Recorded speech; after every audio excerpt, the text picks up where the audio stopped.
வேதத்தை எடுத்துக்கொள்ளும். அப்போஸ்தலர் நடபடிகள் 9வது அதிகாரம். அப்போஸ்தலர் நடபடிகள் 9வது அதிகாரம் அதனுடைய 16வது வசனத்தை வாசிக்க கேட்கலாம். அப்போஸ்தலர் 9:16. அவன் என்னுடைய நாமத்தின் நிமித்தம் எவ்வளவாய் பாடுபட வேண்டும் என்பதை நான் அவனுக்கு காண்பிப்பேன் என்றார். கைகளை உயர்த்தி ஒரு ஹல்லேலூயா சொல்லுவோம்.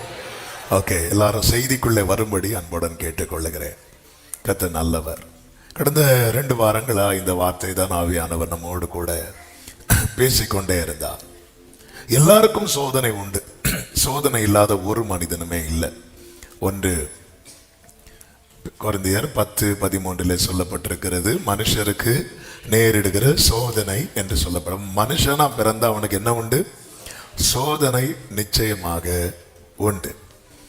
ஆனால் இங்கே சொல்லப்பட்ட பாடுகள் என்பது, இந்த 9:16 சொல்லப்பட்ட பாடுகள் என்பது அவருடையவர்கள் தேவனால் முன்னமே முன்குறிக்கப்பட்டு பிரித்தெடுக்கப்பட்டவர்களுக்கென்று தேவன் அனுமதிக்கிற பாடுகள்.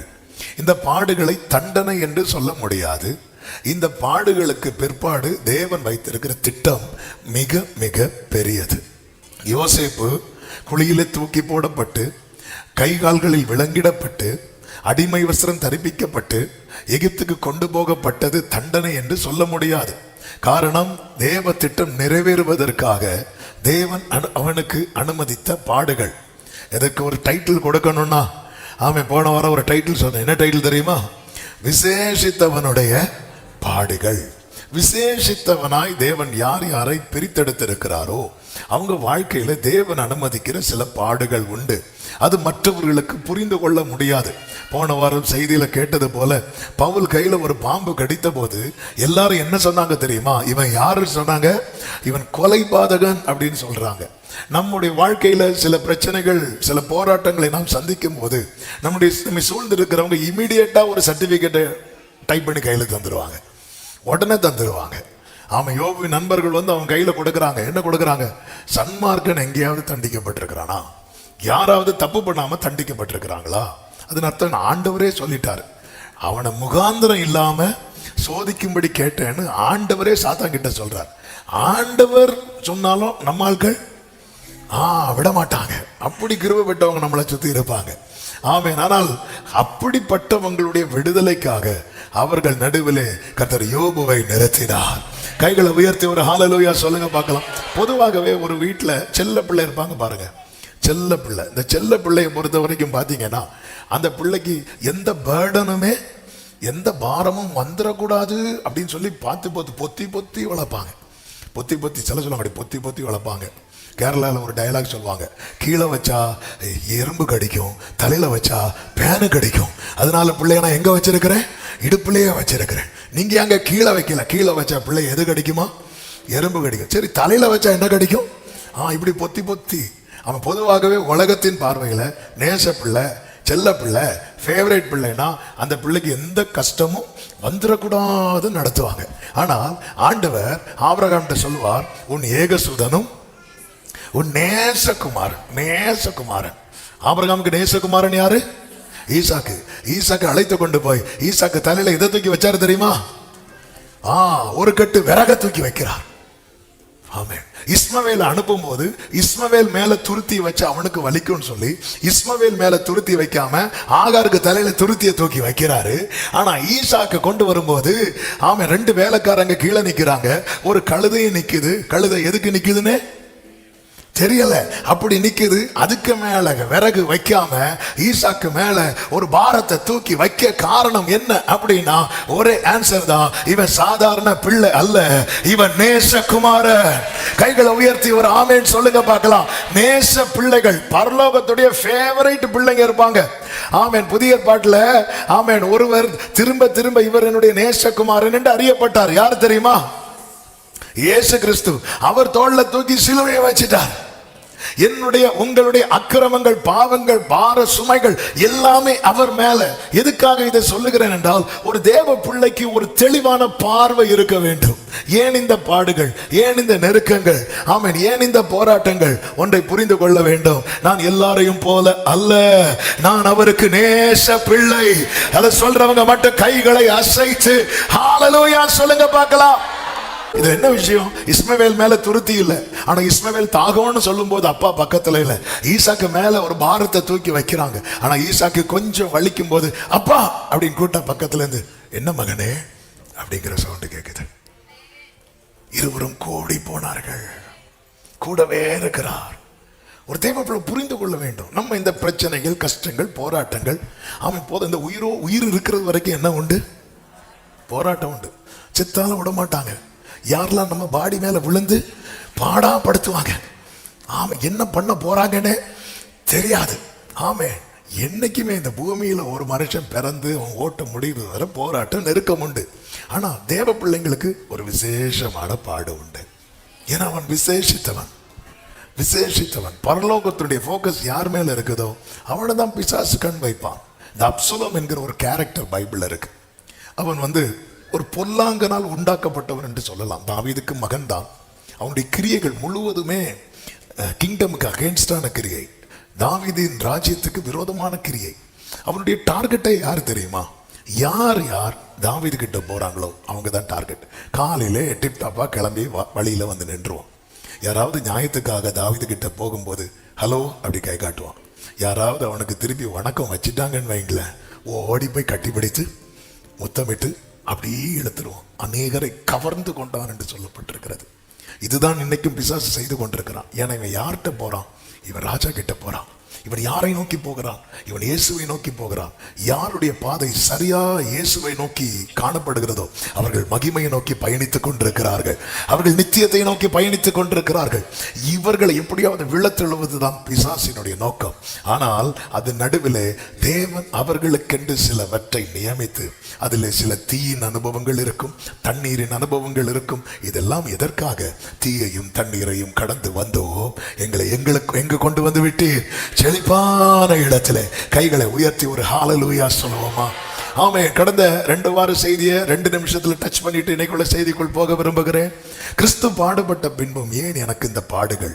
ஆமீன். இந்த கேள்விக்கான பதில் தான் கர்த்தர் ஒவ்வொரு காரியத்தையா சொல்லி வந்தார். முதல் காரியம் கண்டிப்பா மறந்திருக்கும். ஏன் பாடுகள்? சூப்பரா சொன்னீங்க. நம்ம யாரு? நம்மளை பங்காளியாக்குறார். நம்ம அவருக்கு பங்காளி ஆகலைன்னா நம்ம ஆட்டோமேட்டிக்கா யாருக்கு பங்காளி ஆகும்? சத்தமா சொல்லுங்க. சாத்தானுக்கு பங்காளி ஆகும். வருகை நாள்ல அவரும் பங்காளின்னு கூப்பிடுவார், இன்னொருத்தனும் கூப்பிடுவான் ஒரு கூட்டத்தை. ஆமே. ஏ சாத்தா இங்க எதுக்கு வந்து நிக்க? என் பங்காளி உள்ள இருக்கிறான். ஆமே. இல்ல, கிறிஸ்துவுக்கு. அதனாலதான் ஆண்டவர் சொல்வார், ஒளிக்கும் இருளுக்கும் ஐக்கியம் ஏது, சம்பந்தம் ஏது? ஆண்டவர் நம்மை பிரித்திருக்கிறார். எல்லாரும் கவனிக்கிறேங்க, நான் நம்புறேன். ஆமே. ஆண்டவர் நம்மை பிரித்தெடுத்து இருக்கிறார். அந்த வசனம் கேட்கும் போது ஆமே, நம்மளை பார்த்தாலே தெரியும் என்ன பண்ணிட்டு இருக்கிறாங்க. வசனத்தை கேட்டுட்டு இருக்கிறாங்க. ஆமேன். என்னை கனம் பண்ணுகிறவனை நானும் கனம் பண்ணுவேன், என்னுடைய வசனத்துக்கு நடுங்குகிறவனையே நோக்கி பார்ப்பேன். அப்ப நம்ம அந்த வசனத்தை எந்த அளவுக்கு ஆனர் பண்றோமோ பரலோக பார்வை நம்ம மேல வந்துட்டே இருக்கும். ஆமா, என்ன பரலோகம் பார்க்கணும்னு விரும்புறவங்க கைகளை அசைத்து ஒரு ஹல்லேலூயா சொல்லுங்க.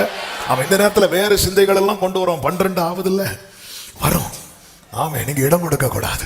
கர்த்தர் உங்களை ஆசீர்வதிப்பாராக. நல்ல கவனமா கேளுங்க. பாடுகளுக்கு பங்காளி ஆகணும். 2வது, கிறிஸ்துவை போல நம்மை உருவாக்க. கிறிஸ்துவை போல தேவன் என்னையும் உங்களையும் அழைத்தது. ஆமே, கிறிஸ்துவை போல. கிறிஸ்துவை போல. அப்ப பிதா என்னை எப்படிதான் பார்க்க வரும்? எல்லாரையும் அல்ல, நித்திய ஜீவனுக்கென்று நியமிக்கப்பட்டவர்கள் விசுவாசித்தார்கள் பைபிள்ல இருக்கு. அப்போ நம்ம விசுவாச மார்க்கத்துல வந்திருக்கிறோம் என்றால் நாம் பெற்ற பாக்கியம் என்ன தெரியுமா? நம்மை தேவன் எதற்கென்று நியமித்திருக்கிறார்? நித்திய ஜீவனுக்கென்று. ஹல்லேலூயா. அப்ப தேவன் நம்மை உருவாக்குகிறார். அழிந்து போகிற பொன் அக்கினியினால் சோதிக்கப்படும், அதை பார்க்கில் விலையேற பெற்றதா இருக்கிற உங்கள் விசுவாசம் சோதிக்கப்பட்டு கிறிஸ்து இயேசு வெளிப்படும் போது அது உங்களுக்கு கீர்த்தியும் புகழ்ச்சியும் மகிமையுமா இருக்கும் என்று வேதம் சொல்லுகிறது. அது மட்டுமல்ல, மூன்றாவதாக அது ஒரு விசுவாச பரீட்சை. அதை குறித்து போன வாரம் ரொம்ப டீட்டெயில் ஆவியானவர் திட்டமும் தெளிவுமாய் நம் மத்தியிலே இடைப்பட்டார். ஆமே. இன்றைக்கு இன்னும் 2 காரியம் இருக்கிறது. அந்த 2 காரியத்துல முதல் காரியத்தை ஒரு 5 மினிட்ஸ்ல சொல்லிட்டு அடுத்த காரியத்தை கொஞ்ச நேரம் டீட்டெயிலா சொல்லி நான் ஜெபித்து இந்த செய்தியை முடிக்க விரும்புகிறேன். ஏன் கிறிஸ்து பாடுபட்ட பிறகும் நமக்கு பாடுகள்? ஆமே. நான்காவதாக, ஆமென், ஏன் அந்த பாடுகள்? ஆமே. நான்காவது காரியம் 2 கொரிந்தியர் 1வது அதிகாரம் அதனுடைய 3, 4, 5 வசனங்களிலே பார்க்கும்போது அதனுடைய 4வது வசனத்தை பாருங்கள். தேவனால் எங்களுக்கு அருளப்படுகிற ஆறுதலினாலே எந்த உபத்திரவத்திலாகிலும் அகப்படுகிறவர்களுக்கு நாங்கள் ஆறுதல் செய்ய திராணி உள்ளவர்களாகும்படிக்கு எங்களுக்கு வரும் சகல உபத்திரவங்கள். கைகளை உயர்த்தி ஒரு ஹல்லேலூயா சொல்லுவோமா? தேவ பிள்ளைகளை தேவன் ஏன் உபத்திரவத்துக்கு உட்படுத்துகிறார் என்றால், இதே போல உபத்திரவத்துக்கு உள்ளானவர்களுக்கு, உள்ளாக போகிறவர்களுக்கு இவர்கள் யாராய் மாறணுமா? ஆறுதல் செய்ய திராணி உள்ளவர்களாய் மாறணுமா? நான் சொல்லுகிற வார்த்தையை நன்றாய் கவனமாய் கேளுங்கள். ஒரு தேவ பிள்ளையின் வாழ்க்கையில தேவனுடைய 2 பிரதானமான நோக்கம் உண்டு. ஒன்று என்ன? அவர்களை ஆசீர்வதிக்க வேண்டும். இன்னொன்று என்ன? அவர்களை ஆசீர்வாதமாய் வைக்க வேண்டும். தேவனால் ஆசீர்வதிக்கப்பட்டவங்க எல்லாம் கை தூக்கி ஹல்லேலூயா சொல்ல சொன்னா எல்லாரும் சொல்லுவோம். ஏன்னா இந்த நாசியிலே சுவாசம் இருக்கிறதுக்கு காரணமே யாருதான்? அவர்தான். அவரால் ஆசீர்வதிக்கப்படுவது மட்டுமல்ல, அவரால் நாம ஆசீர்வாதமாய் மாற வேண்டும். இங்க பவுல் தெளிவாய் சொல்லுகிறார், எங்கள் வரும் உபத்திரவம் இருக்கிறது அல்லவா, ஏன் இதை எங்களுக்கு அலோவ் பண்ணி இருக்கிறார் தெரியுமா? இப்படி எந்த உபத்திரவத்திலாகிலும் யாராவது அகப்படும் போது அவர்களுக்கு நாங்கள் ஆறுதல் செய்ய திராணி உள்ளவர்களாகும்படி. இப்படி முதல் அகப்படுத்தப்பட்டவர் அல்லது ஒரு பெஸ்ட் எக்ஸாம்பிள் யார் அப்படின்னா நம்முடைய ஆண்டவராகிய இயேசு கிறிஸ்து. எபிரேயர் 2 கடைசியில் என்ன சொல்லப்பட்டிருக்கிறது? ஆதலால் அவர்தாமே சோதிக்கப்பட்டு பாடுபட்டபடியால் அவர் சோதிக்கப்படுகிறவர்களுக்கு உதவி செய்ய. சத்தமா ஒரு ஹல்லேலூயா சொல்லுவோம். அப்ப என் கஷ்டம் அவருக்கு தெரியும், என் கண்ணீர் அவருக்கு தெரியும். ஒரு பாதையில் நான் நடக்க பழகிட்டேனா அந்த பாதையில புதிதாய் வருகிறவர்களுக்கு என்னால எப்படி மாற முடியும் தெரியுமா? ஆறுதலாய் மாற முடியும்.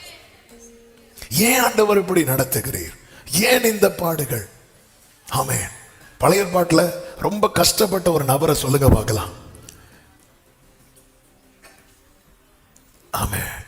காடுகள்ல குகைகள்ல அண்ணா அடிக்கிறீங்க பாருங்க. தாவீதின் உபத்திரவம். ஆண்டவரே, தாவீதையும் அவன் உபத்திரவங்களையும் நினைத்தருளும். இந்த உபத்திரவங்கள் எல்லாம் ஆமென் நமக்கு ஆறுதலை தரும் சங்கீதங்களாய் மாறினதல்லவா? இந்த உபத்திரவங்கள் தானே நமக்கு ஆறுதலை தரும் சங்கீதங்களாய். ஆறுதலுக்காக யாராவது நீதிமொழிகள் படிப்போமா? அறிவுக்காக தான் நீதிமொழிகள் படிப்போம். ஆனா ஆறுதலுக்காக நம்ம கை எங்க தான் தேடும் தெரியுமா? சங்கீதம் தான் போகும். ஆமென். அந்த சங்கீதம் எல்லாம் சும்மா அப்படியே அரண்மனையில சிங்காசனத்துல அப்படி சாஞ்சிருந்து கிரேப்ஸை சாப்பிட்டுட்டு அப்படி எழுதுனது கிடையாது. ஆமென். ஹல்லேலூயா. ஆமென். சவுல் அப்சலோம் துரத்தும் போது ஓடி போகையில் பாடின பாட்டு எப்படி பாடியிருப்பார்? கேடகம் நீரே மகிமை, நம்ம கேடகம் நீரே கை தட்டி ஜாலியா பாடிட்டு இருக்கிறோம். ஆமே. ஆனா அவர் எப்படி பாடி இருப்பார்? 6/8 தாளம் போட்ட பாடி இருப்பார்? இல்ல, தாளம் தப்பி ஓடிட்டு இருக்கிறார் அவரு. ஆமே. ஓடிட்டு இருக்கும்போது ஆமே கேடகம் நீரே மகிமை நீரே. இப்படி அவருடைய உபத்திரவம் இன்னைக்கு எனக்கு உங்களுக்கு ஆறுதலாய். ஆமென். புதிய ஏற்பாட்டுல ரொம்ப கஷ்டப்பட்ட ஒரு அப்போஸ்தலர் உண்டு. யாரு தெரியுமா? பவுல். ஆமென். பவுலுடைய உபத்திரவம் நமக்கு ஆறுதலை தரும் நிருபங்களாய் மாறுகிறது. தாவீதின் உபத்திரவம் நமக்கு ஆறுதலை தரும் சங்கீதங்களாய் மாறுகிறது. ஆமென். தாவீதின் உபத்திரவம் ஆறுதலாய் மாறுகிறது. சவுலின் உபத்திரவம் ஆறுதலாய் மாறுகிறது. நம் கர்த்தர் மாறாதவர். நம்மை சில உபத்திரவத்துக்கு உட்படுத்துகிறார் என்றால் நாளைக்கு சிலருக்கு கர்த்தர் நம்மை ஆறுதலாய் நம்புற தேவ பிள்ளைங்க மட்டும் நல்ல கரங்களை சாட்டி கர்த்தர் என்னை ஆறுதலாய். எத்தனை பேர் இதை விசுவாசிக்கிறீங்க? விசுவாசிக்கிறவங்க தலைமையில கை வச்சு, ஆண்டவரை என்னை அநேகருக்கு ஆறுதலாய் வைக்க போகிறதற்காக ஸ்தோத்திரம். ஆமென். சத்தம் ஒரு ஆமென் சொல்லுங்க பார்க்கலாம். ஏன் இந்த பாடுகள்? ஏன் இந்த வேதனைகள்? பவுல் சொல்றாரு. அதனுடைய 6வது வசனத்தை பாருங்கள். 2 கொரிந்தியர் 1:6. ஆதலால் நாங்கள் உபத்திரவப்பட்டாலும் அது உங்கள் ஆறுதலுக்கும் ரட்சிப்புக்கும் ஏதுவாகும். நாங்கள் உபத்திரவப்பட்டாலும் அது உங்கள் ஆறுதலுக்கும் ரட்சிப்புக்கும் ஏதுவாகும். ஏன் ஆண்டவர், ஏன் வாழ்க்கையில் இந்த போராட்டம், ஏன் இந்த சோதனை, ஏன் என்ன இந்த பாடுகளுக்கு உட்படுத்துகிறீர்? பவுல் ஆரம்பத்தில் பவுலுக்கு இது புரியல. எனவே பவுல் என்ன சொன்னார் தெரியுமா? எங்களுக்கு நேரிட்ட உபத்திரவங்களில் என்ன வரும் என்று எதிர்பார்த்து கொண்டிருந்தோம்? மரணம் வரும் என்று நாங்கள் எதிர்பார்த்து கொண்டிருந்தோம். அப்படிப்பட்ட மரணத்தின் என்றும் அவர் எங்களை தப்புவித்தார், தப்பு வைக்கிறார், இன்னும் தப்பு வைப்பார், இன்னும் தப்பு வைத்தார், தப்பு வைத்தார், தப்பு வைக்கிறார். எத்தனை பேர் நம்புறீங்க? இன்னும் தப்பு வைப்பார். அப்படி என்றால் ஏன் இந்த உபத்திரவம்? தாவீது கேட்டா சொல்லுவாரு, என் பாட்டை பாடி நீ ஆறுதல் அடைஞ்சியா? ஆமா, அவ்வளவுதான், போ. ஆமே. பவுல்கிட்ட கேட்டா சொல்லுவார், என் நிருபத்தை படிச்சு பலப்பட்டியா? ஆமா, கிளம்பு, அவ்வளவுதான். ஹல்லேலூயா. எங்களுக்கு நேரிட்ட உபத்திரவங்கள் உங்களுக்கு ஆறுதலாய். ஒரு விசேஷித்தவனுடைய வாழ்க்கை, ஒரு விசேஷித்தவனுடைய வாழ்க்கை. யோசேப்பு சந்தித்த பிரச்சனை அது கொஞ்சம் அல்ல, அது எல்லாம் யோசேப்பின் சகோதரர்களுக்கு ஆமென் ஆறுதலாய் மாறிச்சு. பஞ்ச காலத்துல ஒரு பெரிய ஆதரவாய் மாறுகிறது, ஒரு பெரிய ஆசீர்வாதமாய் மாறுகிறது. உங்களுக்கு தெரியல, உங்களுக்கு புரியல தேவன் உங்கள் மேல் வைத்திருக்கிற திட்டம். ஆமா, நம்மளால ஒண்ணு முடியலன்னு தெரிஞ்சதுக்கு அப்புறமும் இந்த தீபம் அணையாம பொத்தி பொத்தி பாதுகாக்கிறாருன்னா அவருக்கு வேற ஆள் இல்ல நினைச்சீங்களா? எலியாவே, நீ மட்டுமல்ல, உன்னை போல 7000 பேர், பாகாலுக்கு முழங்காலை முடக்காத 7000 பேர் இருந்தும் உனக்கு முன்னாக நான் ஒரு ஓட்டத்தை வைத்திருக்க காரணம் என்ன? உன்னை கொண்டு அநேகருக்கு ஆறுதலை செய்ய. நல்ல கரங்களை தட்டி ஆமென் சொல்லுங்க பார்க்கலாம். Glory. ஆறுதல், பிறருக்கு ஆறுதலாய். அவர்தான் ஆறுதல் செய்கிறவர், சகலவித ஆறுதல்.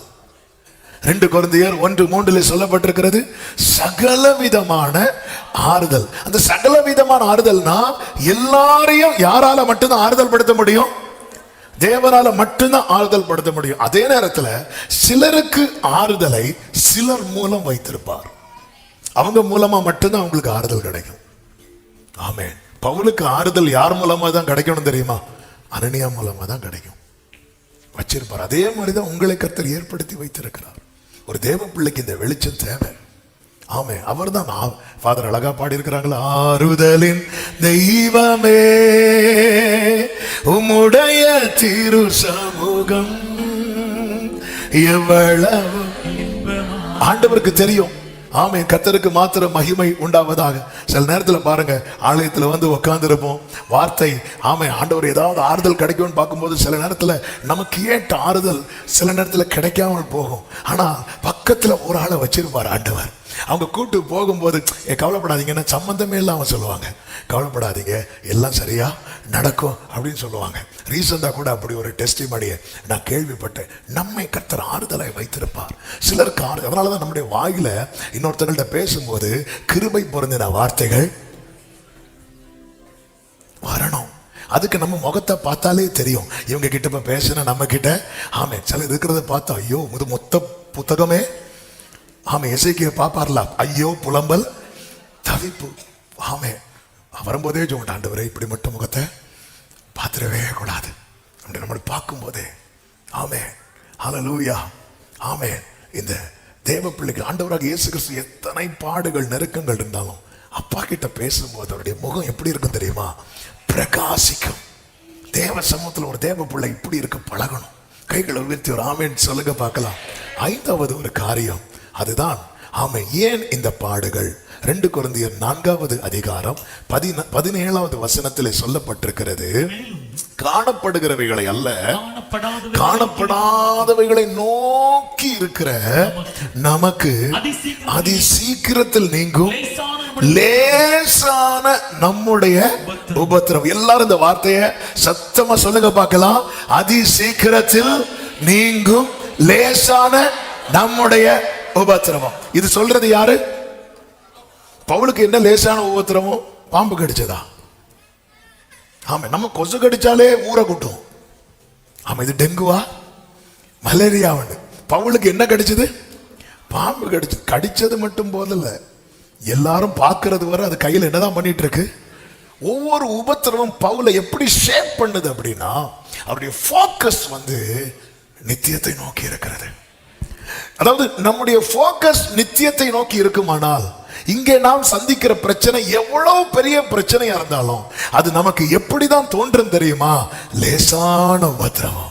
இன்னைக்கு ஒரு சின்ன பிரச்சனை கூட ஹேண்டில் பண்ண முடியாம வார்த்தைகளை விடுகிறோம், தடுமாறுகிறோம், என்னெல்லாமோ ரியாக்ட் பண்றோம். ரீசன் என்ன? ரீசன் ஒன்றுதான், நம்முடைய ஃபோக்கஸ் நித்தியத்தை நோக்கி இல்லை. நீங்க 1000 காரணம் சொன்னாலும் இதான். பவுல் சந்தித்த பிரச்சனை விட பிரச்சனை சந்தித்த யாராவது இங்க இருக்கிறோமா? யாரும் கிடையாது. இயேசு வாங்கின அடியை விட ஜாஸ்தி அடி வாங்கினது யாரு தெரியுமா? பவுல். அவர் அதை எப்படி சிம்பிளா கொண்டு வரணும், லேசான உபத்திரவம் அப்படிங்கிறார். என்ன பவுல லேசான உபத்திரவம்? அதுக்குதான் இப்படி பார்க்கணும்னா உங்களுக்கு ஐ ஆபரேஷன் நடக்கணும் அப்படிம்பார். என்ன ஐ ஆபரேஷன்? யார் பண்ணா? Doctor Jesus Christ. எப்ப பண்ணார்? தமஸ்குக்கு போற வழியில கண்ணில் குத்திட்டார். ஆமா, அதுக்கப்புறம் அப்படியே கண்ணில் கெட்டு போட்டு 3 நாள் ரெஸ்ட் எடுக்க சொன்னார். எதுவும் ஃபுட்டு தண்ணி எதுவும் குடிச்சிடாத, செப்டிக் ஆயிரும். நீ 3 நாள் போய் உக்காந்துற. 3 நாள் அப்படியே உட்காந்து இருக்கும் போது அனனியாங்கிற அவருடைய அசிஸ்டன்ட் அனுப்பினார். அனுப்பி தலையில கை வச்சதும் ஹோலி ஸ்பிரிட் இறங்கினார். ஹோலி ஸ்பிரிட் இறங்கினதும் கண்ணில இருந்து என்னெல்லாமோ கீழே விழுந்துச்சு. அதுக்கப்புறம் என் பார்வை வித்தியாசம் ஆயிட்டு. அதுக்கு முன்னாடி ஒரு சின்ன பிரச்சனை வந்தாலும் தாங்க முடியாதனா, இன்னைக்கு புயலே அடிச்சாலும் என் கண்கள் அவரை நோக்கி இருக்கிறது. ஆமென். இக்காலத்து பாடுகள் இனி வெளிப்பட போகும் மகிமைக்கு ஒப்பானதல்ல. இன்னைக்கு ஒரு சின்ன பிரச்சனை கூட ஃபேஸ் பண்ண முடியாம அப்ப நம்ம எவ்வளவு பின்தங்கி இருக்கிறோம், பின்னாடி இருக்கிறோம். ஒரு சின்ன காரியம் வந்தாலும் நெஞ்செல்லாம் பதறுது. இங்க ஒரு மனுஷன் வாழ்க்கை ஃபுல்லா பலவீனம். இவருக்கு பலவீனம் கடைசி வரை தீராதுங்கிறது கன்ஃபார்ம் ஆயிட்டு. அவன் இந்த முள்ளு இருக்கட்டும்டாண்டாரு. ஓகே, அப்ப கடைசி வரை இந்த பலவீனத்தோட தான் இருக்கணும். ரைட். கல்லறி 2, அதாவது சாகிறது வரை, செத்துட்டான் நினைக்கிறது வரை கல்லறியப்பட்டான். குளிர்ல வெயில்ல எத்தனை போராட்டங்கள், எத்தனை நெருக்கங்கள். சிறையில அடித்து சிறையில கட்டி போடுறாங்க. ஆமே, அது போதாதுன்னு பாம்பு கடிக்குது, விரியன் பாம்பு. அது போதாதுன்னு யூரோக்லி தான் காற்று அடிக்குது. எத்தனை அது நடுவில் சேர்ந்து லேசான உபத்திரவம். எப்படி பவுலே சொல்றீங்க? ஆமா, ஏன்னா இந்த உபத்திரவம் எங்களை எதற்கு நேராய் கொண்டு போகிறது தெரியுமா? மிகவும் அதிகமான நித்திய கனமகிமை. கைகளை உயர்த்தி ஒரு ஹalleluya சொல்லுவோமா? பல நேரத்துல, அதாவது நம்முடைய பிரச்சனை என்ன அப்படின்னா, இன்னைக்கு நான் கஷ்டப்படுறேன்னா நாளைக்கு நான் நல்லா இருக்கணும். அந்த நாளை என்பது இம்மைக்குரியது மட்டுமல்ல. ஒரு தேவ பிள்ளை புரிந்து கொள்ளணும். சில நேரத்தில் கடினமான சூழ்நிலையில தேவன் நடத்த அனுமதிக்கும் போது அதற்கான ரிசல்ட்டை இந்த பூமியில ஒருவேளை பார்க்க கூடாமற் போகும். பெஸ்ட் எக்ஸாம்பிள் ஆண்டவராகிய இயேசு கிறிஸ்து சொல்லுவார். 2 நபர்களை குறித்து சொல்லுவார். ஒருவன் ஐஸ்வர்யவான், இன்னொருவன் லாசரு. ஆமே, பொதுவாகவே அதாவது ஒண்ணுமே இல்லாத ஒருத்தன் இருக்கிறான், எல்லாம் உடைய ஒருத்தன் இருக்கிறான். யாருக்கு பேரு ஊருக்கு தெரியும்? யாருக்கு பேர் தெரியாது? அந்த வழியில ஒருத்தங்க உட்கார்ந்து இருப்பார்ல. இதுதான் ஆனா ஜீசஸ் அப்படியே மாத்துறார். அவருக்கு யாருக்கு பேர் தெரியல தெரியுமா? ஐஸ்வர்யவான் பேரு தெரியல. அந்த ஒரு பணக்காரர் இருந்தா பாத்தியா அப்படின்னு நான் சொல்றாரு. ஆனா ஒருவேளை ஆகாரத்துக்கு கூட வழி இல்லாம கர்த்தர் அனுமதித்த பாதையை ஏற்றுக்கொண்டு ஒருத்தர் உட்கார்ந்து இருக்கிறார். ஆண்டவர் சொல்றார் லாசரு அப்படிங்கிறார். ஆமா, நீங்க எல்லாராலும் மறக்கப்பட்டாலும் பரலோக தகப்பனால் நினைவு கூறப்படுவீங்கன்னா நீங்க தான் ஐஸ்வர்யவான். நல்ல கையை தட்டி ஆமென் சொல்லுங்க பார்க்கலாம். எல்லாரும் உங்களை புகழ்ந்தாலும் பரலோகத்துக்கு உங்களை தெரியலன்னா, ஆமென் ஆண்டவரே, ஆமே, நீர் என்ன மறக்கல, என்ன விட்டு விலகல, ஏக்கமுள்ள கண்ணால எங்கிதான் நீங்க, நீர் என்ன வெறுக்கல, தள்ளி தூரம் போகல, கால்கடுக்க எனக்காக கடல் தாண்டி. ஆண்டவர், அதாவது அந்த இப்போ நாங்க சொல்லுவோம், என் பாதி பேருக்கு பேரு திடீர்னு கேட்டால் ஞாபகம் வராது. அப்படி என்ன சொல்ல, அந்த செகண்ட் ரோல இருக்கிறவங்க, அந்த தேர்ட் ரோல இருக்கிறாங்க, ஆனால் அதை பின்னாடி தூங்கிட்டு இருக்கிறவங்க, இப்படி நாங்கள் கை காட்டுவோம். ஆனால் ஆண்டவர் இப்படி சொன்னோம், அது வலி. அவர் இப்படி சொல்லக்கூடாது, சொல்றாரு அவரு. அந்த ஐஸ்வர்யவான்டார், என் பேர், எனக்கு அந்த பேர் நான் அதாவது அந்த அவனுக்கு பேரையே அவருக்கு சொல்ல பிடிக்கல. என்ன சம்பாதித்துங்கிறதுல ரெண்டாவதுங்க, அவர் வாயில என் பேரை உச்சரிக்க அவருக்கு பிடிக்கணும். இந்த ஐஸ்வர்யம், இந்த லாசரு கடைசி வர அவனுக்கு வாழ்க்கை அப்படிதான். அதுக்காக உலகம் என்ன சொல்லும்? அவனுக்கு ஒரு அடக்காராதனை கூட ஒழுங்கா இல்லை. ஆமே, சாட்சி சொல்ல யாராவது வருவாங்க? வாய்ப்பே இல்லை. ஆனா ஐஸ்வர்யவானுக்கு ஒரே சாட்சியா தான் இருக்கும். அதாவது ஒரு மனுஷனை பத்தி இல்லாத பொய்யெல்லாம் மேக்சிமம் எங்க சொல்லுவாங்க தெரியுமா? இப்படிதான் ஒருத்தர் இறந்துட்டார். ரொம்ப மோசமான வாழ்ந்த ஒருத்தர் இறந்துட்டார். இறந்து பாஸ்டருக்கு வேற வழி இல்லை, அடக்கம் பண்ணி தான் ஆகணும். அப்போ அவருக்கு தம்பி வரார், பாஸ்டர் எங்க அண்ணன் இப்படி பண்ணாரு தெரியும், ஆனா அடக்காராதனையில் எங்க அண்ணனை பத்தி 2 நல்ல வார்த்தையாவது சொல்லணும். தம்பி, அது எப்படி தம்பி சொல்றதுக்கு? எல்லாருக்கும் தெரியும். நான் வெளியே கேட்டுட்டு இருப்பேன், நீங்க சொல்லணும். நீங்க மட்டும் சொல்லல, 2 அடக்கம் நடக்கட்டார். இவருக்கு வந்து சோதனை, என்ன சொல்ல ஆண்டவரே? அப்படி இருக்கும்போது ஒவ்வொருத்தரா ஒவ்வொன்றா சொல்லும்போது இவர் எழும்புறார். வெளியே இருந்து திரும்பி சவுண்ட் கேட்குது, பாஸ்டர் நான் வெளியே தான் இருக்கிறேன். இவர் பார்த்தார், இதோ படுத்து கிடக்கிறாரே. இவருடைய தம்பி வெளியே நிற்கிறார். வெளியே நிற்கிறார்ல, அவரை விட இவர் நல்லவர் அப்படின்ட்டார். முடிஞ்சு. இது பொய்யும் கிடையாது, இது உண்மை. நல்ல வார்த்தை தானே சொல்லணும். முடிஞ்சு, அவ்வளவுதான். ஆமே, இன்னைக்கு பாருங்க எப்படியெல்லாமோ போயிட்டு இருக்கு. ஒரு தேவப்புள்ள புரிந்து கொள்ள வேண்டும். எவ்வளவு நெருக்கங்கள், போராட்டங்கள். நம்ம 4 பேர்ட்ட நல்லா சம்பாதிக்கணும், 4 பேர் என்னை பார்த்து புகழணும், 4 பேர் மத்தியில் எனக்கு ஒரு மேன்மை வரணும்னு நம்ம நினைச்சு ஓடிட்டு இருக்கிறோம். ஆண்டவர் சிம்பிளா சொல்றாரு, அவனுக்கு அவன் ஒரு ஐஸ்வர்யவான் இருந்தால அப்படிங்கிறாரு. அதாவது இது உவமை கிடையாது, இது ரியல். உவமைன்னா என்ன வந்திருக்காது தெரியுமா? பேர் வந்திருக்காது. அடுத்த பைபிள் ஸ்டடியில் இதான் கேட்க போறோம். அப்ப நம்ம டீட்டெயிலாக பார்க்கலாம். ஆனா இந்த ஒரு வெளிச்சத்தை நான் சொல்லிட்டு போறேன். உவமைனா பேர் வராது. ஒரு அப்பாவுக்கு 2 பிள்ளைங்க இருந்தாங்க, முடிஞ்சது, அவ்வளவுதான். ஒரு மனுஷனுக்கு 100 ஆடு இருந்துச்சு, அவ்வளவுதான், முடிஞ்சது. இங்க நேம் சொல்றாரு. நேம் சொல்றாருன்னா சம்பவம் நடந்திருக்கு. அப்போ ஒருத்தன் பேரை சொல்ல உங்களுக்கு தெரியும் ஆண்டவரே, எனக்கு தெரியாதுன்னு நினைச்சுக்கப்போ அப்படின்ட்டார். ஒரு பேரு சொல்றதுக்கு அவருக்கு வாய் வரல. இதை விட ஒருத்தனுக்கு கிடைக்கிறது மாதிரி இந்த பாதாளத்துல ஒரு சொட்டு தண்ணி இல்லாம துடிச்சான் தெரியுமா? அதை விட பெயின் இது. என்ன ஏன் ஆண்டவர், என் போக்கஸ் மாறக்கூடாது, அதுக்கு இப்படிதான் நடத்தணுமா? அவர் அப்படிதான் நடத்துவார். தேவ சமூகத்தில் தேவன் நமக்கு எனக்கு கிரயம் கொடுத்திருக்கிறார்லங்க, கிரயம் கொடுத்திருக்கிறார் அல்லவா? கஷ்டப்பட்டு வாங்கின எந்த ஒரு பொருளையுமே நம்ம ஈஸியா தூக்கி போட மாட்டோம். நம்ம கஷ்டப்பட்டு வாங்கினதை நம்ம பிள்ளைங்க தூக்கி போடுவாங்க, பார்த்திருக்கீங்களா? ஏன்னா அவங்களுக்கு என்ன தெரியாது? கஷ்டம் தெரியாது. நம்ம கஷ்டப்பட்டு வாங்கி வச்சிருப்போம், அவங்க வளர்ந்தோடனே இன்னும் அந்த பழையதையும் வச்சு தூக்கி போட அப்படிம்பாங்க. ஆமே, ஈஸியா அவங்க போட்டுருவாங்க. ஆனா நம்ம போட மாட்டோம். நம்ம ஏன் கஷ்டப்பட்டு வாங்க, வேண்டாம், அதை ஒட்டியாவது வச்சிருப்போம். ஆமே, அவர் கிரயம் கொடுத்து வாங்கி இருக்கிறார். பவுல் சொல்றாரு, காணப்படாதவைகளை நோக்கி இருக்கிற நமக்கு. எப்படி பவுலே நீங்க இப்படி நோக்கி இருக்கிறீங்கன்னா, அவர் சொல்றாரு, சில பாதைகளின் வழியாய் கர்த்தர் என்னை நடத்தி நடத்தி நடத்தி நடத்தி. ஆமே, எப்படி குதிரைய கட்டி கடிவாளம் போட்டு பிடிச்சு வைக்கிறாரோ, அப்படியே சில உபத்திரவங்களின் வழியா என்னை நடத்துறதுனால நான் இப்பொழுது ஒன்றை புரிந்து கொண்டேன். என் கண்கள் காண்கிறவைகளை அல்ல, என் கண்கள் காணாதவைகளை. நல்ல கரங்களை தட்டி ஹல்லேலூயா, ஹல்லேலூயா. அதி சீக்கிரத்தில் நீங்கி விடும் இந்த லேசான, ஆமென், அதி சீக்கிரத்தில் நீங்கி விடும். காண்கிற உலகம் தேடவில்லை, காணாத பரலோகம் நாடுகிறோம்.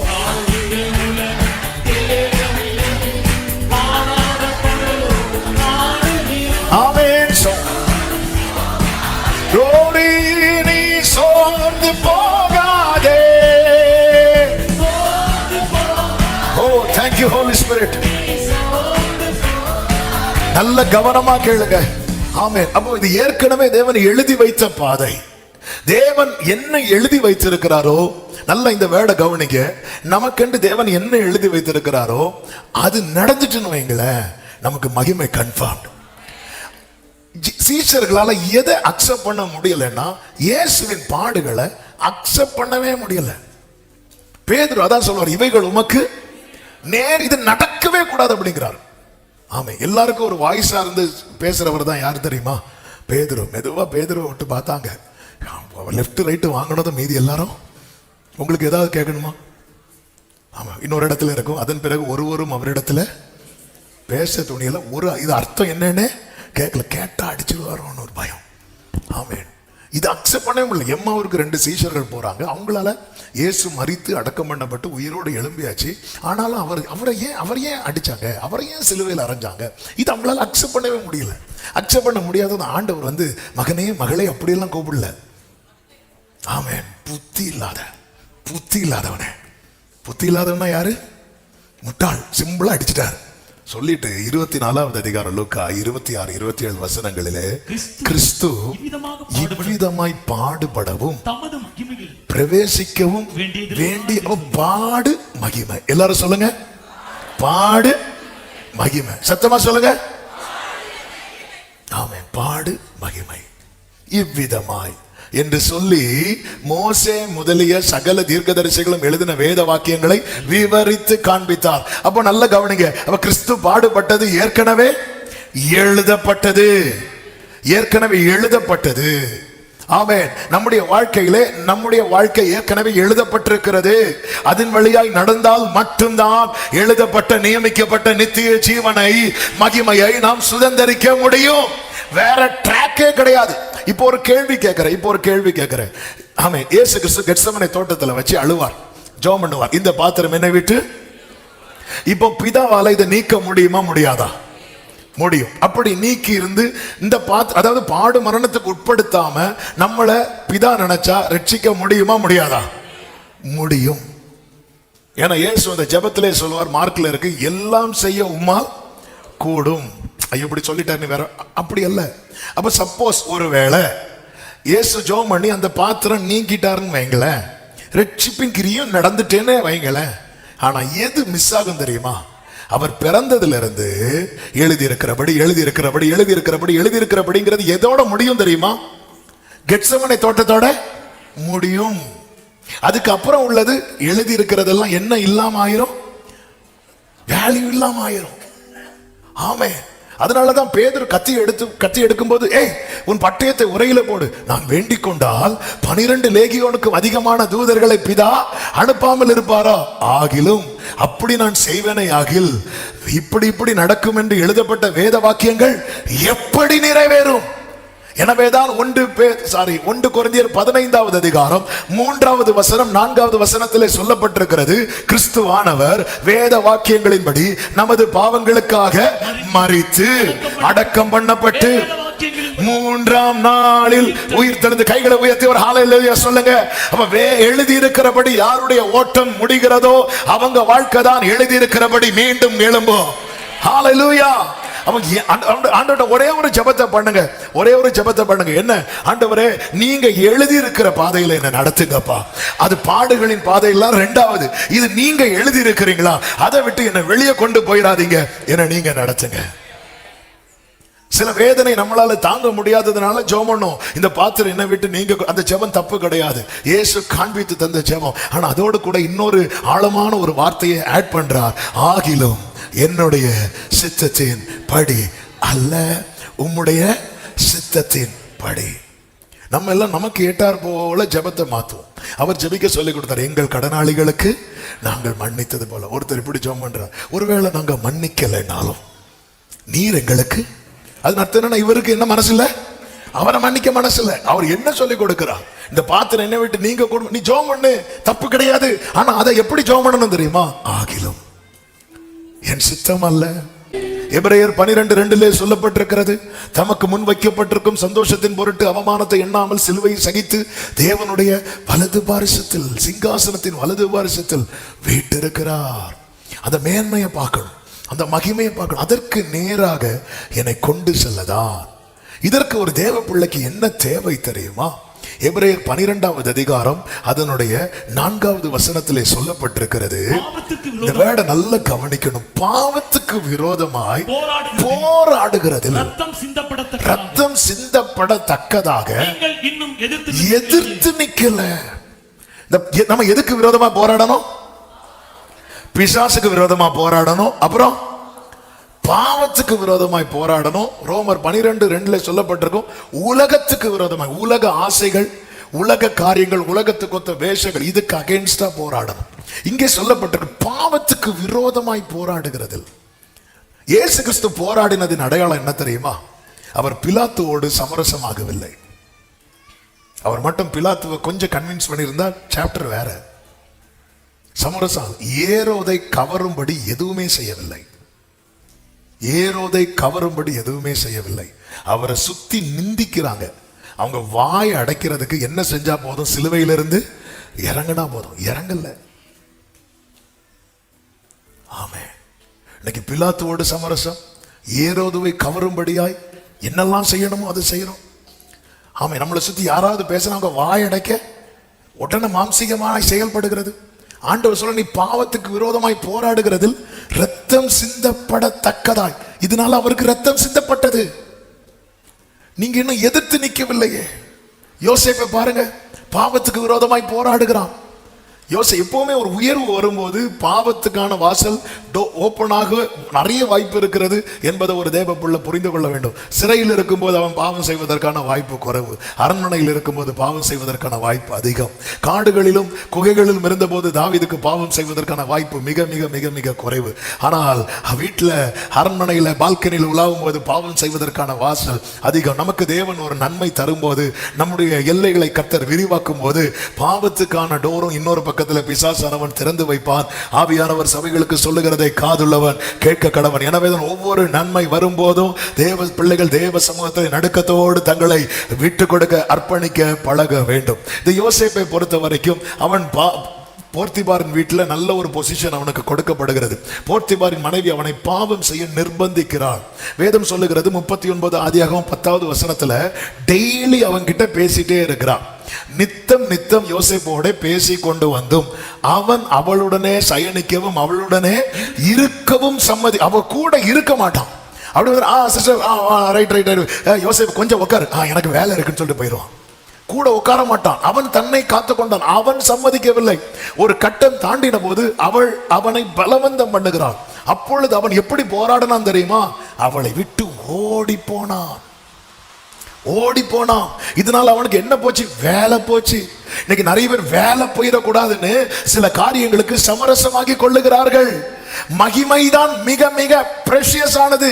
ஒருவேளை இன்னைக்கு நீங்க பாவத்துக்கு விரோதமாய் செயல்பட்டதுனால, பாவம் செய்ய உங்களை ஒப்பு கொடுக்காததுனால தற்காலிகமா சில வேலை போகலாம். ஆனால் அவர்களுக்கு மேலான ஒரு பதவியில கர்த்தர் நாளை உங்களை உயர்த்தி வைப்பா. யோசேப்பின் நாளை எப்படி மாறிச்சு தெரியுமா? இந்த போர்த்திபாரின் மனைவிக்கும் இப்ப சாப்பாடு வேணும்னா யாருக்கு முன்னாடி வந்து நிக்கணும் தெரியுமா? யோசேப்புக்கு முன்னாடி வந்து நிக்கணும். ஹல்லேலூயா. போர்த்திபாரின் மனைவிக்கு இப்ப சாப்பாடு வேணும்னா யோசேப்புக்கு முன்னாடி வந்து நிக்கணும். ஆமென்.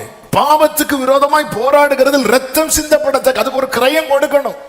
அது அவ என்ன இப்படி சொல்லிட்டா, அவ என்ன ஃபோர்ஸ் பண்ணிட்டா, இவங்க என்ன இப்படி பண்ணிட்டாங்க, இந்த ரீசனை சொல்லிட்டு மகிமைக்குள்ள எண்டராக முடியாது.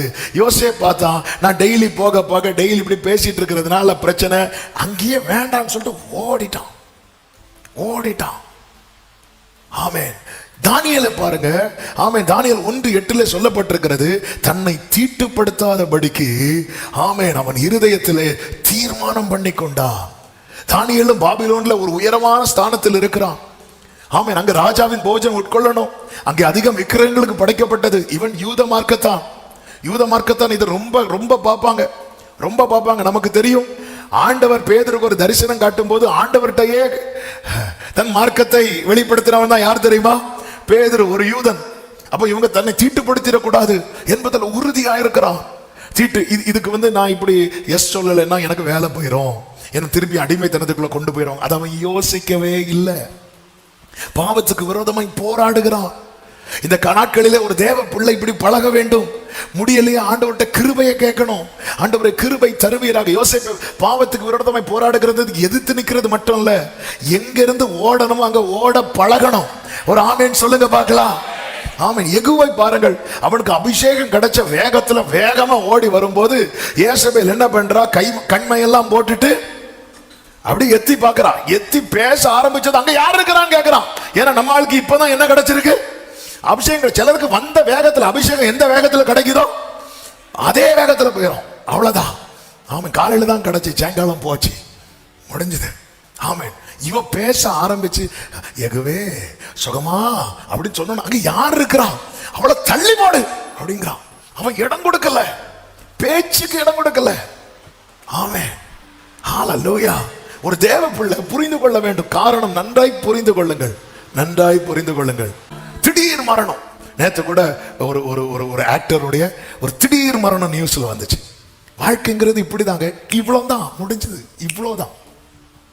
ஆனா ஒரு தேவ பிள்ளைக்கு நிச்சயம் இருக்கணும். ஆமென். அந்த ஐஸ்வர்யவான் நிலம் ஆயிடக்கூடாது.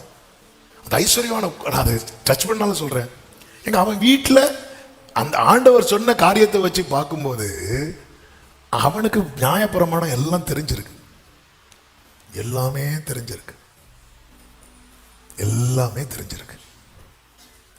இது ஆபிரகாம்னு அவருக்கு தெரியுது, எல்லாமே தெரிஞ்சிருக்கு. அப்ப தெரிஞ்சதுக்கு அப்புறமும் ஆண்டவருக்கு அவன் பேரு கூட தெரியல. ஆண்டவர் இப்படி இருப்பாரா? ஏன் இருக்க மாட்டாரு? யாக்கோபுக்கு தாத்தா பேர் வர சொல்லிட்டு யாபோக்காட்டின் கரையில் வந்து உன் பேர் என்னன்னு கேட்டாரா இல்லையா? நம்ம ஆண்டவருடைய எல்லா பக்கத்திலையும் பார்த்தால்தான் பரிசுத்தத்தில் வளர முடியும். ஒரு பக்கத்துல மட்டும் பார்த்தா அவர் ரொம்ப நல்லவர், இப்படிதான் மோசே சொல்லிட்டு போனா வழியில கொல்லதுக்கு நின்னார்.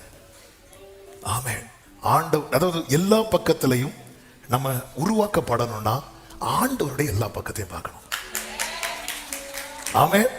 ஆமென். மனுஷனை பார்த்தீங்கன்னா ஒரு பக்கத்துல நீங்க, இன்னொரு பக்கத்துல அவங்களே இப்படி பண்றாங்க.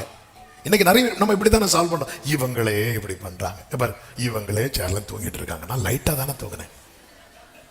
இவங்களே இவங்களே. ஆமென். நீங்க நீங்க எல்லா பக்கத்திலையும் உருவாகணும்னு நினைக்கிறீங்களா? ஆண்டவரை பாருங்க. அதாவது அவர் மன்னா, மன்னா இல்ல, இறங்கி வந்த மன்னா.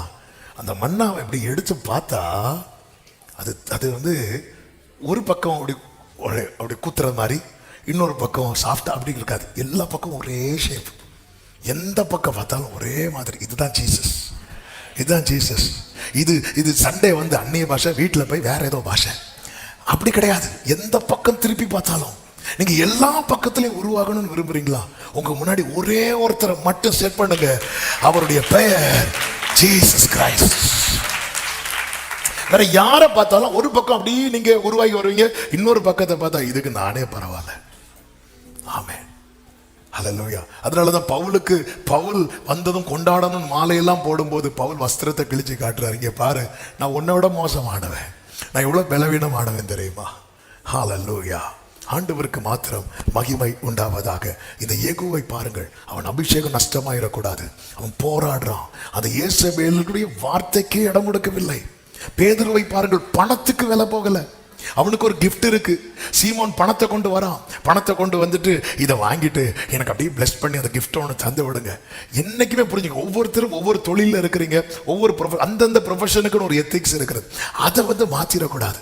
பணத்துக்காக தீர்ப்பை மாற்றி சொல்றது, பணத்துக்காக ஒருத்தங்களுக்கு நியாயம் பண்ணி இன்னொருத்தங்களுக்கு நியாயம் பண்ணாமல் இருக்கிறது, பணத்துக்கு அவங்கள்ட்ட போனால் அவங்க நிறைய பணம் கொடுப்பாங்க, அப்போ அவங்களுக்கு ஒரு ஒரு ஃபேவராக, இப்படி எந்த ஒரு ஃபீல்ட்லையும் நான் வந்து எதையும் மென்ஷன் பண்ணி சொல்லலை, காமனா எல்லாத்துலேயும் பணத்துக்கு விலை போயிடக்கூடாது. பாவத்துக்கு விரோதமாய் போராடுறது என்பது போர்த்திபாரின் மனைவிக்கு விலகி ஓடுறது மட்டும் இல்ல, ஒவ்வொரு காரியத்தையும் தேவ பிள்ளை பார்க்கணும். எது ஒரு மனுஷனை கரைப்படுத்தும் என்பதில் ஒரு தேவ பிள்ளைக்கு தெளிவு தேவை.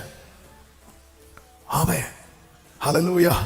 இவனுக்கு ஹெல்ப் பண்றதுனால நமக்கு ஒன்றும் கிடைக்காது, ஆனா இவங்களுக்கு ஹெல்ப் பண்ணா நாளைக்கு டேபிள் கீழே நிறைய கிடைக்கும் அப்படின்னு நினைச்சு ஒருத்தன் செயல்பட்டானா, அப்படி செயல்பட்டுட்டு இங்க வந்து நீங்க என்னதான் தசமபாகம் கொடுத்தாலும், என்னதான் காணிக்க போட்டாலும், என்னதான் தலைகீழ நின்று ஆராதிச்சாலும் ஆண்டவர் சொல்வார் அந்த ஒரு ஐஸ்வர்யவான். இப்போ இந்த ஐஸ்வர்யவானுக்கு பெருமை பாராட்ட முடியுமா? ஆண்டவரே என்ன யாருன்னு சொல்றாரு தெரியுமா? ஐஸ்வர்யவான் சொல்லிட்டு இப்போ ஐஸ்வர்யவான் என்ன கேட்கறான் தெரியுமா? ஒரு சொட்டு. எனக்கு புரியவே இல்லை, ஒரு சொட்டு தண்ணியில் இவனுக்கு என்ன தாகம்? தீருமோ? அப்ப எந்த அளவுக்கு மோசமான இடத்துல இருக்கிறான் பாருங்க, எவ்வளவு மோசமான இடம். இந்த பூமியில நம்மள இவங்க இவங்க இவங்க இவங்க இவங்க இப்படி நம்ம இதெல்லாம் இருக்குல்ல, இதெல்லாம் நமக்கு கண்ணியா மரசின்னு யோசித்து பாருங்க. ஆண்டவர் சொல், ஒரு ஐஸ்வர்யவான் இருந்தான். அப்பா கேட்கும் போதே புல்லரிக்குது. ஆண்டவர் உங்க வாயால என்ன யாருன்னு சொல்றீங்க? ஐஸ்வர்யவான் சொல்லுங்க. ஆனா என்ன ஐஸ்வர்யவான் சொன்னா நான் பரலோகத்துக்கு போக மாட்டேன், என் பேரை சொன்னாதான் பரலோகத்துக்கு போவேன். ஆமென். வரம் பெற்றவன் சொன்னாலும் நான் பரலோகத்துக்கு போக மாட்டேன். இவன் வெள்ளை வெள்ளை போட்டவன் சொன்னாலும் பரலோகத்துக்கு போக. அவர் என்ன பாஸ்டர்னு கூப்பிட்டாலும் நான் பரலோகத்துக்கு போக மாட்டேன். அவர் என் பேரை சொல்லி கூப்பிட்டால் தான் நான் பரலோகத்துக்கு போக முடியும். நான் சொல்றது எத்தனை பேருக்கு விளங்குது? பாவத்துக்கு விரோதமாய் போராடணும். எபிரேயர் 12:4 இந்த வார்த்தை வாசித்தோம். நம்ம போராடல. அதனால கர்த்தர் என்ன செய்கிறார்? 14:12 அன்றியும் என் மகனே, கர்த்தருடைய சிட்சையை அவ்வளவுதான், நீ போராடல நான் போராடுறேன் அப்படிங்கிறார். ஆமென். நீ போராடி இருக்கணும், போராடல, நான் உன்னை சிட்சைக்கு உட்படுத்துறேன். ஓஹோ ஆண்டவரே, இதான் விஷயம். ஆக மொத்தத்தில் என்னதான் உண்டு? போராட்டம் உண்டு. ஆமென். அதாவது அன்னைக்கு யோசேப்பே ஓடுனா, இன்னைக்கு அவர் இழுத்துட்டு ஓடுறார். ஆமென். அன்னைக்கு தானியேலே தீர்மானம் எடுத்தான், இன்னைக்கு நாம தீர்மானம் எடுக்கிறோம். வேற வழி இல்லை. ஆமென். நான் உன்னை சிட்சிக்கிறேன், நீ சோர்ந்து போகாத. நீ கடிந்து கொள்ளும் போது சோர்ந்து போகாது. அவர் சிட்சிக்க 3 காரணங்கள் 5 நிமிஷத்துல சொல்லிட்டு நான் ஜெபிக்க விரும்புகிறேன். 1, நாம் புத்திரரானபடியால். அதனுடைய 7-8 வசனங்களை பாருங்கள். சிட்சையை சகிக்கிறவர்களா இருந்தால் புத்திரரா என்னை நடத்துகிறார். 8வது வசனம், எல்லாருக்கும் கிடைக்கும் சிட்சை உங்களுக்கு மட்டும் ஆண்டவருடைய சிட்சை கிடைக்காம இருந்திருந்தா நீங்க வேசி பிள்ளைகளா இருந்திருப்பீர்கள். என்ன ஒரு கொடுமையான வார்த்தை பாத்தீங்களா? என்ன ஒரு பயங்கரமான வார்த்தை. ஏன் அந்த வேசி பிள்ளைன்னு சொல்றது தெரியுமா? வேசி பிள்ளைன்னா என்ன? தவறான தொழில் செய்து வாழ்றவங்க. அப்படிப்பட்டவங்களால என்ன செய்ய முடியாது தெரியுமா? அவங்க பிள்ளைகளை கரெக்ட் பண்ண முடியாது. அவங்க பிள்ளைகளை என்ன பண்ண முடியாது? கரெக்ட் பண்ண முடியும். என்ன சொல்லி கரெக்ட் பண்ண முடியும்? ஒழுங்காருன்னு சொல்ல முடியும் அந்த பிள்ளைகிட்ட? ஒழுங்கா படி, அப்படி ஏதாவது ஒண்ணுமே சொல்ல முடியாது.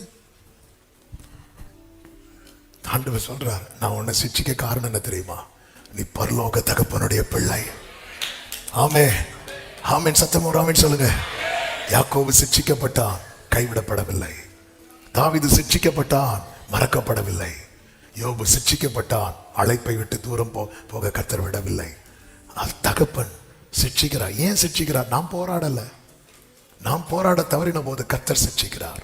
பிரம்பை கையாளாதவன் தன் மகனை பகைக்கிறார். எத்தனை பேர் சொல்ல முடியும், கர்த்தரை பகைக்கல? கர்த்தர் என் வாழ்க்கையில் அனுமதித்த பாடுகளுக்காக கைகளை உயர்த்தி ஸ்தோத்திரம் சொல்லுங்க பார்க்கலாம். 2வது, ஏன் சிட்சிக்கிறார்? ஆமென். அதனுடைய 9வது வசனத்தில் சொல்லப்பட்டிருக்கிறது, அன்றியும் நம்முடைய சரீரத்தின் தகப்பன்மார்கள் நம்மை சிட்சிக்கும் போது அவர்களுக்கு நாம் அஞ்சி நடந்திருக்க. அப்பா வராரு அப்படின்னதும் பிள்ளைங்களுக்கு ஒரு சின்ன பயம். ஆமென். நான் வராங்க பாரு, அப்பா வராங்க. சிலருக்கு அம்மா வராங்கனாலே அவ்வளவுதான், மம்மி மம்மி முடிஞ்சு. ஆமென். அது எந்த மம்மின்னு தெரியல, ஈஜிப்ட் மம்மியா? மம்மி வராங்க, மம்மி ரிட்டர்ன்ஸ் முடிஞ்சு, அவ்வளவுதான். ஆமென். சிலருக்கு அப்பா வராங்கன்னா அவ்வளவுதான். ஒரு தகப்பனுடைய சிட்சை பிள்ளைக்கு பயத்தை கொடுக்குது. அப்படி இருக்கும்போது அஞ்சி நடந்திருக்க நாம் பிழைக்கத்தக்கதாக ஆவிகளின் பிதாவுக்கு வெகு அதிகமாய் அடங்கி நடக்கணும். அதனாலதான் தாவீது சொல்ல, முற்புறத்திலும் பிற்புறத்திலும் என்னை நெருக்கி உமது கையை என் மேல. ஓ ஆண்டவரே ஆண்டவரே ஆண்டவரே, என்ன முடியல ஆண்டவரே, பாரமா இருக்கு ஆண்டவரே, பாரமா இருக்கு ஆண்டவரே. சங்கீதம் 32 சொல்றாரு, உன்னுடைய கரத்தை என்மேல் பாரமா. எதுக்கு? நீ அடங்கி நட. எப்படி அடங்கி நடக்கணும்? கிறிஸ்துவை போல. பிதாவுக்கு சமமாக இருப்பதை கொள்ளையாடின பொருளா எண்ணாமல் தம்மை தாமே வெறுமையாக்கி அடிமையின் ரூபம் எடுத்து சிலுவையின் மரண பரியந்தம் கீழ்ப்படிந்தவரானார். அடங்கி நடக்க. என் மேல ஒரு சிங்காசனம் போடப்பட்டிருக்கிறது, அது என் தகப்பனுடைய சிங்காசனம். கைகளை உயர்த்தி ஒரு ஆமென் சொல்லுங்க. 3வது, அதனுடைய 10வது வசனம், அவர்கள் தங்களுக்கு நலம் என்று தோன்றினபடி கொஞ்ச காலம் சிட்சித்தார்கள், இவரோ தம்முடைய பரிசுத்தத்துக்கு நாம் பங்குள்ளவர்கள் ஆகும் பொருட்டு நம்முடைய பிரயோஜனத்துக்காகவே, நம்முடைய பரிசுத்தத்துக்கு பங்கு. நேரம் முடிஞ்சதுனால ஒரே லைன்ல சொல்லி நான் ஜெபிக்க விரும்புகிறேன். பாடுகள் நம்மை பரிசுத்தத்தில் பங்குள்ளவர்களாகிறது. இந்த அனுபவம் நம்மை மகிமையை நோக்கி கொண்டு செல்லுகிறது. பாடுகள் நம்மை பரிசுத்தத்துக்கு பங்காளியாக்கும், பரிசுத்தம் நம்மை மகிமைக்கு பங்காளியாக்கும். என கேட்கிற அன்பு சகோதரா சகோதரி, 1 பேதுரு 5:10 சொல்லப்பட்டிருக்கிறது, கிறிஸ்து இயேசுவுக்குள் நம்மை தமது நித்திய மகிமைக்கு அழைத்தவராய் இருக்கிற சகல கிருபையும் பொருந்திய தேவன் தாமே கொஞ்ச காலம் பாட அனுபவிக்கிற உங்களை சீர்படுத்தி ஸ்திரப்படுத்தி பலப்படுத்தி நிலை நிறுத்துவாராக. அவருக்கு மகிமையோ வல்லமையோ சதா காலங்களிலும் உண்டாயிருப்பதாக. கைகளை உயர்த்தி சத்தமா ஆமென். எல்லாரும் அப்படி எழுந்து நிற்கலாமா? ஹல்லேலூயா. என் வாழ்க்கை முழுவதையும் கர்த்தர் ஏற்கனவே எழுதி வைத்து விட்டார். அப்படி நம்புற தேவ பிள்ளைங்க உங்க வலது கரத்தை உயர்த்தி உங்க இடது கரத்தை இதயத்தில் வைத்து ஒரே ஒரு வார்த்தை அர்ப்பணிப்போடு, ஆண்டவரே, நீர் எழுதி இருக்கிறது என் வாழ்வில் நிறைவேறட்டும். நீர் எழுதி இருக்கிறபடி யார் நடத்தப்படுகிறார்களோ அவர்களுக்கு மட்டும்தான் உயிர்த்தெழுதல், அவர்களுக்கு மட்டும்தான் மகிமை. கர்த்தர் உங்களுக்கு என்று ஒரு பாதையை நியமித்து அதில் எப்படி கொண்டு செல்ல வேண்டும் என்று அவர் எழுதியிருக்கிறார். ஆமென். அவருடைய ஆவியானவர் அவர் நடத்தி செல்வார். இக்காலத்து பாடுகள் வேதனைகளை குறித்து கலங்காதிருங்கள். இது அழிப்பதற்கானதல்ல, இது மேன்மைப்படுத்துவதற்கானது, இது நித்திய மகிமைக்கு ஏதுவானது. இது அவர் வெளிப்படும் போது புகழ்ச்சியும் மகிமையும் கனமும் உண்டாவதற்கு ஏதுவானது. தகப்பனே, நீர் என்ன எழுதி இருக்கிறீரோ அப்படியே நடத்துவீராக, அப்படியே நடத்துவீராக. ஆமே. அர்ப்பணிக்கிறோம், தாழ்த்துகிறோம். பரிசுத்த பிதாவே, உங்களுடைய பிரசன்னத்துக்காக நன்றி.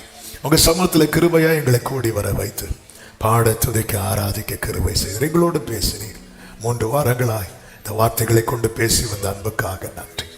விசேஷித்தவனுடைய பாடுகள் அது அவனை இன்னும் விசேஷித்தவனாய் மாற்றவும், எல்லா கண்களுக்கு முன்பாக அதை காண்பிக்கவுமே ஆண்டவரே, ஆகாது என்று தள்ளின கல்லை தலைக்கல்லாய் மாற்றி எல்லாரும் இது கர்த்தராலே ஆயிற்று, என் கண்களுக்கு ஆச்சரியமா இருக்கிறது என்று சொல்ல வைப்பதற்காக கர்த்தர் அப்படி அனுபவித்த, அப்படி நடத்தின கிருபை பெரியது. அப்படி ஒவ்வொருவரையும் நடத்துகிறேன் ஆண்டவரே. புத்திரரா என்னை நடத்துறீங்கப்பா, உமக்கு அடங்கி நடத்துறீங்கப்பா. பரிசுத்தத்தில் பங்கு, பரிசுத்தத்தில் பங்கு. முடிந்தால் 2 கைகளை வானத்துக்கு நேராக உயர்த்தி அந்த பரிசுத்தத்தில் பங்குள்ளவனா இருக்கணும். சபைய பரிசுத்தத்தில் பங்கு இருந்தாதான் மகிமையில பங்கு கிடைக்கும். காரணம், பரிசுத்தம் இல்லாமல் ஒருவரும் தேவனை அந்த மகிமையை பார்க்கவே முடியாது. பரிசுத்தத்தில் பங்குள்ளவர்களாய் மாற்ற எப்படி நடத்தணுமோ அப்படி நடத்தும். சபையாய் உங்க கருத்தில் ஒப்பு கொடுத்து ஜெபிக்கிறோம். எல்லா மகிமை கனம் ஒருவருக்கு மாத்திரம் செலுத்துகிறோம், இரட்சகர் இயேசுவின் நாமத்தில் பிதாவே, ஆமென். சேர்ந்து சொல்லுவோம், என் ஆத்துமாவே கர்த்தரை ஸ்தோத்திரி, முழுவதுமே அவருடைய பரிசுத்த நாமத்தை ஸ்தோத்திரி. என் ஆத்துமாவே கர்த்தரை ஸ்தோத்திரி, கர்த்தர் செய்த சகல உபகாரங்களை மறவாதே. ஆமென். நம்முடைய கர்த்தராகிய இயேசு கிறிஸ்துவின் கிருபையும் பிதாவாகிய தேவனுடைய அன்பும் பரிசுத்த ஆவியானவருடைய ஐக்கியமும் சிநேகமும் பாதுகாவலும் நம் அனைவரோடும் எல்லா பரிசுத்தவான்களோடு கூட கர்த்தருடைய வருகை மட்டும் தங்கி இருப்பதாக. ஆமென். ஹல்லேலூயா. God bless you. கர்த்தர் உங்களை ஆசீர்வதிப்பாராக. ஆமென்.